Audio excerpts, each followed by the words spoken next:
I had just finished scraping the last of the meatloaf into a plastic container when the phone rang. Delaney's name lit up the screen. I wiped my hands on a dish towel and answered with a smile, already tugging at the corners of my mouth. "Hey, Mom," she said, her voice soft and cheerful. "Just checking in. How was your day?" I leaned against the counter, the linoleum cool under my bare feet. Quiet.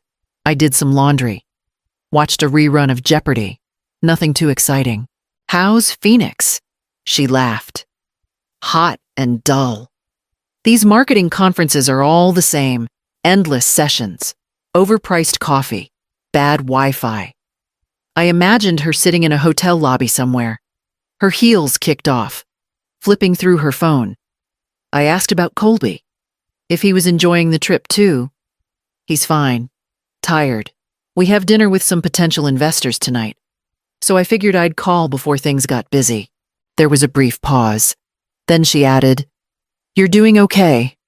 "Right. Eating enough, I showed you that grocery app." I nodded. Even though she couldn't see me, "I'm managing." The roast I made on Sunday stretched farther than I thought. We said our "I love yous," and I thought the call had ended. But just as I reached to place the phone back in its cradle, I heard rustling, then her voice again. "Quieter now. She'll be out soon. Then the house is ours." My hand froze. Colby's voice followed. "Calm and clinical? The comps say it'll sell for $940,000 easy. It's a gold mine. And she's slipping. You saw how she forgot the oven last month." I didn't move. The floor felt suddenly unsteady, as if the house itself had caught its breath. Delaney replied, "If we wait too long, she might change the will. I say we finalize everything while she still trusts us." There was laughter, soft. Knowing, I set the phone down slowly, making no sound. In the corner of the kitchen, the clock ticked on. The roast still sat on the counter. Half covered, I looked at it. Then at the photo on the windowsill, me and Delaney. 20 years ago. Our arms wrapped around each other. Flour on our faces. Smiling like the world was ours. I picked up the dish towel again, folded it neatly, and walked to the sink. The water was still warm. I washed the plate, dried it, and placed it back in the cabinet like nothing had changed. But something had, and I knew it would never change back. That night, I couldn't sleep. I lay in bed staring at the ceiling fan spinning slowly above me. The same one Delaney helped install when she was 16. She'd held the ladder, handed me screws, and asked questions about every wire. "I want to know how everything works," she'd said. So eager to learn, so proud when the blades finally turned without a wobble. I remember everything. The first time she got the flu and I stayed up all night cooling her forehead with wet washcloths. The nights I came home from double shifts at the hospital, hands raw from scrubbing, knees aching, just to find her asleep on the couch waiting for me. The way she'd curl against me and whisper, "One day, you won't have to work so hard." Mama, when she got into grad school, she cried on the phone, "Mom, they said yes, but I don't know how we'll afford it." I told her not to worry, that I'd figure it out. I picked up weekends at the urgent care clinic, sold my wedding ring, skipped my annual checkup 3 years in a row. When Colby got fired from his job and moved in just until things stabilized. I never said a word. I cooked for them, paid the increased utilities, let them turn my quiet home into a launching pad for something bigger. Colby always smiled and called me generous. Delaney kissed my cheek and said, "We'll make this up to you." But they never did. The day I turned 65, I mentioned retirement for the first time. Delaney laughed and said, "You'd be bored in a week. Besides, you're still sharp." I'd been hoping she'd say something else, that it was okay to rest now. But instead, she asked if I could co-sign their second car loan. I walked into the kitchen just after sunrise and made tea. While the kettle hissed, I looked at the crayon drawing still pinned to the side of the fridge. A little house, with crooked windows and yellow sun, and two stick figures, one tall, one small, holding hands, at the top, in shaky child handwriting. When I grow up, Mommy will live with me forever. I'd looked at that picture so many times over the years. Sometimes it made me cry. Lately, it just made me tired. That child had disappeared somewhere between Delaney's degrees and Colby's business lunches. I touched the drawing gently, then took it down. The magnet clacked against the floor. Later that morning, I opened the drawer in the hallway and pulled out the thick manila envelope I hadn't touched in years. Inside, the deed to the house, the original copy of my will, and a single business card, Naomi Price, attorney at law. I pressed the card flat on the table, smoothed the corners, and picked up the phone. The fireproof box had sat in the back of my closet for over a decade, tucked behind a stack of old linens and boxes of photographs too painful to sort through. I hadn't opened it since Ellen passed. It took me a full minute just to turn the latch. Inside, everything was right where we'd left it. The deed to the house, filed and stamped. The will we'd updated after Ellen's diagnosis. Our birth certificates. A few letters she'd written in the last months. Never sealed, never sent. Her handwriting soft and rounded. Still alive somehow in the faded ink. I pulled the deed out and turned it over. My name. Only mine. We'd purchased the house together in 1987, and after Ellen died, it transferred to me automatically. No liens, no co-signers, no hidden claims. I could still hear her voice that day in the lawyer's office. Tired but clear, Roy. Never sign anything you don't fully understand, even for family. I hadn't. I stared at the will. It still named Delaney as the sole beneficiary. Back then, it had felt right. She was our only child, our legacy. I set it aside. By the time I called Naomi Price's office, I already knew what I wanted. I just needed someone to help me carry it through.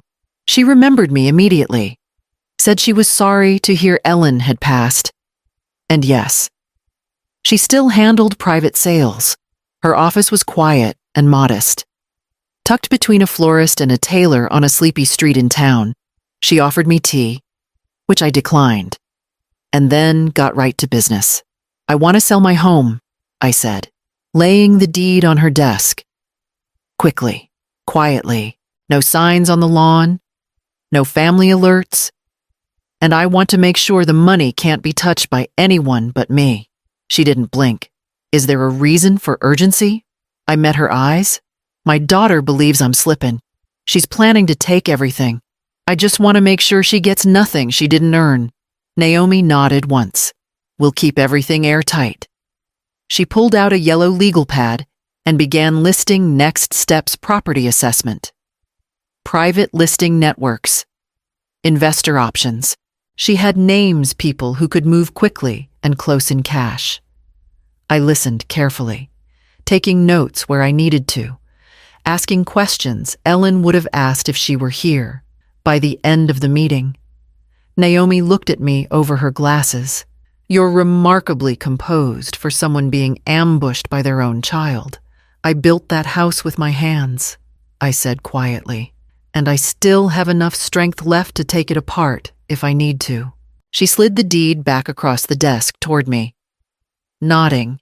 Then let's make sure when they come for it, they find nothing waiting. And that was exactly what I intended. The house sold in 7 days. No open houses. No balloons on the mailbox. Just a quiet, off-market listing through Naomi's private buyer network and a firm handshake from a man named Rhodes who walked the rooms with reverence. Not greed. He didn't ask about school districts or resale value. He only asked if the garden would bloom in spring. I told him it always had. The buyer paid in full. Cash. No contingencies. No delays. Naomi called it clean and quiet. I called it done. I spent the next 2 days boxing up what mattered. The cedar chest with Ellen's recipes, the photo album Delaney had made for me when she was 10. Still held together with curling masking tape, my mother's brooch. The house would change hands, but the story, my story, would come with me. I changed the locks the morning after closing. The locksmith didn't ask questions. He removed the brass handles Ellen and I had picked out from a catalog 20 years ago and replaced them with matte black ones, sharp, modern, nothing sentimental. They clicked differently, colder, better. I packed what was left into my car. I didn't need a moving truck. Most of it I left behind: furniture, dishes, the extra towels, things they would have fought over if I died before they could act. Let the new owners use them or leave them. Either way, it wouldn't be Delaney walking through those rooms. Before I left, I stood in the entryway one last time. The air felt still, like the house was holding its breath. I took out the envelope. Thick, cream-colored stationery. My best pen, I wrote slowly, deliberately, the way Ellen used to when addressing Christmas cards. Delaney and Colby, if you're reading this, I've already gone. The house has been sold. The money is secure. Your plan to move me out and cash me in it failed. I gave you everything. You planned to erase me, so I erased your plan first. Your things are in storage. You have 30 days to collect them. After that, they're no longer my concern. I raised you with love, not leverage. But you mistook silence for weakness. You won't make that mistake again. Mom, I folded the letter, sealed it, and taped it to the inside of the front door at eye level. There would be no dramatic confrontation, no shouting, just a simple envelope and a lock that didn't turn for them anymore. I slid the final key into my coat pocket, walked out, and didn't look back. The next day, I turned in the old post office box and picked up the keys to my new apartment. The floors creaked differently. The sunlight came in at a different angle. But it was quiet. And it was mine.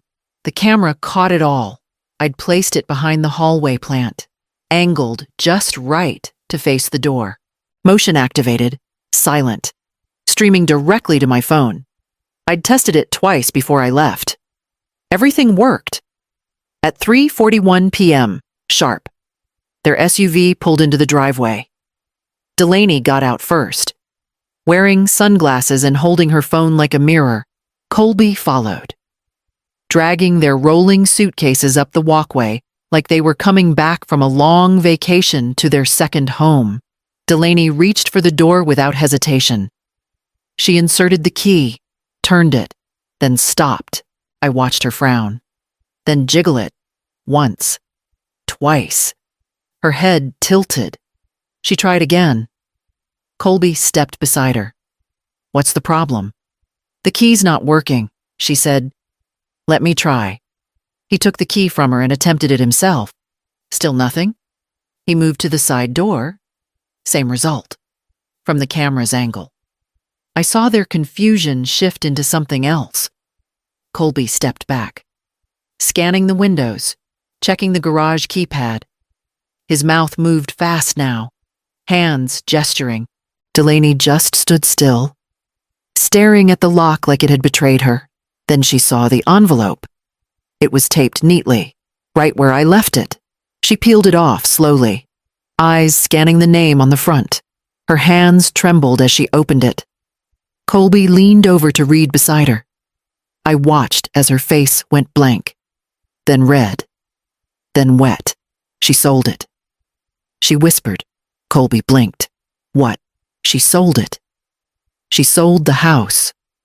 The money's gone. It's all in her name. He snatched the letter, read it again, and then again. I could see his jaw clench, the vein in his temple bulging. She played us. His voice shook now, not with fear, but with fury. She was playing us the whole time. Delaney dropped to the step like her legs had stopped working. She buried her face in her hands. That house was supposed to be ours. I told everyone it would be. Colby began pacing, ranting under his breath. We invested in her. We gave her time. Attention, no, she snapped, suddenly looking up. We used her, and now we're the ones left outside. He turned to her, eyes cold. What are we supposed to do now? She didn't answer. She just looked at the door. Not the house behind it, but the locked handle in front of her. They sat there for a long time, long enough for the sun to shift, for the shadows to stretch across the porch. The feed eventually went still. Nothing moved. No more jiggling the knob. No more plans to take over what was never theirs. I closed the app and set the phone down. I had somewhere to be in the morning, and something else I needed to rewrite. It had been spring when I'd first considered adding Delaney to the deed.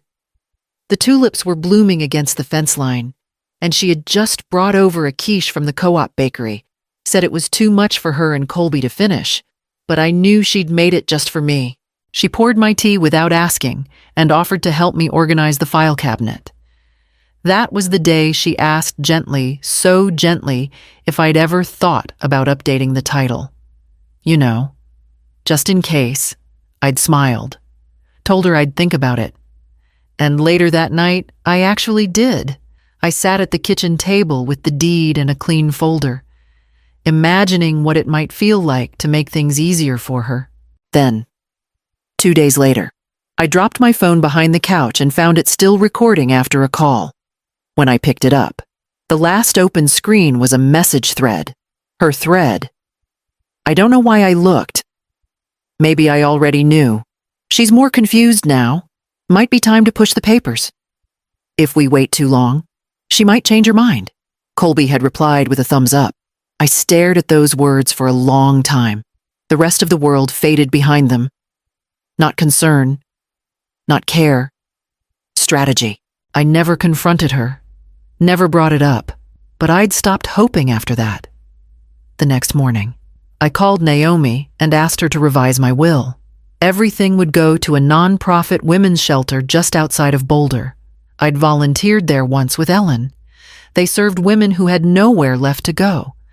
When Naomi asked me if I wanted to leave anything to Delaney, I said no.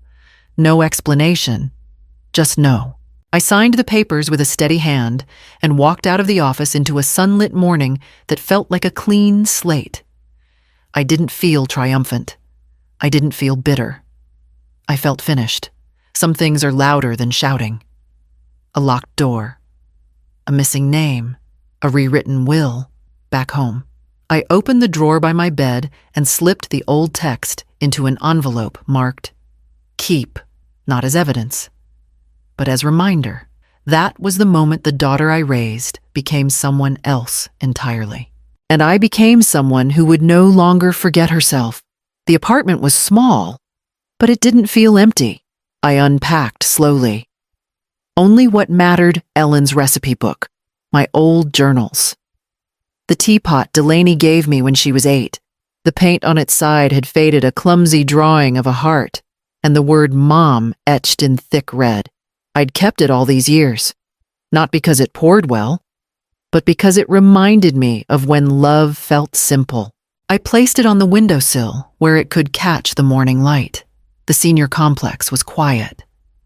Mostly widows and veterans, people who had their own stories, their own fractures, their own ways of starting over. I liked it. No one asked too many questions. My neighbor across the hall, Mrs. Hendricks, gave me a small wave on move-in day. Her grandkids came by in the afternoons, kicking soccer balls up and down the walkway.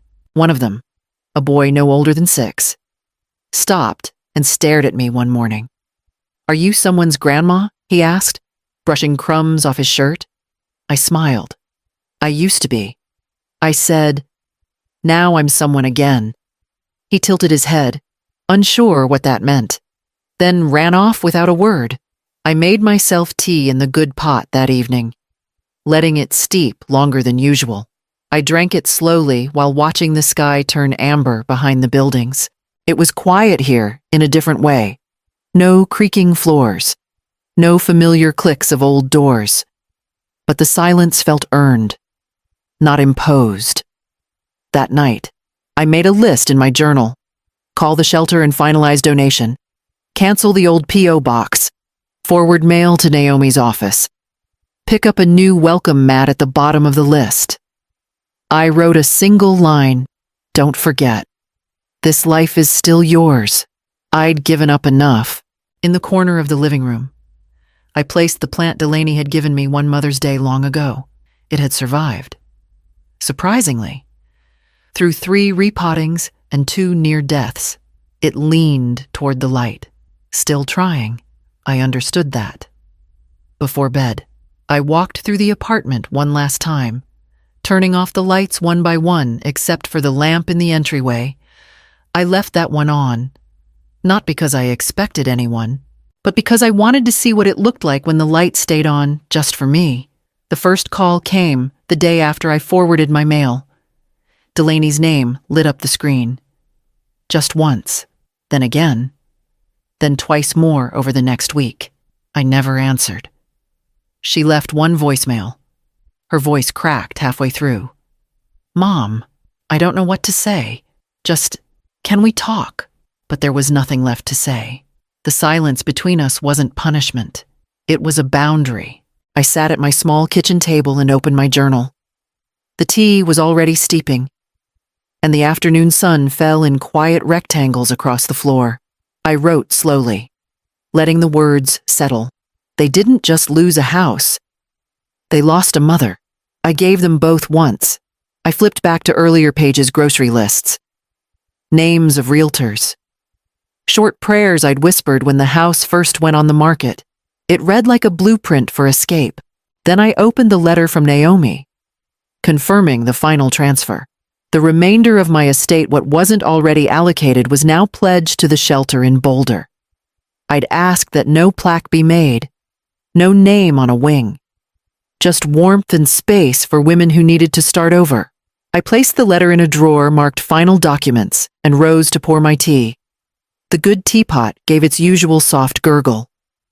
Before I sat down, I took a yellow, sticky note from the pad by the fridge. I wrote one sentence in all caps, my handwriting still steady, still sharp. "You are not disposable." I pressed it flat against the fridge door, just above the handle. No one else lived here. No one would read it but me. But that was enough. I lifted the tea to my lips. And for once, I didn't brace for interruption.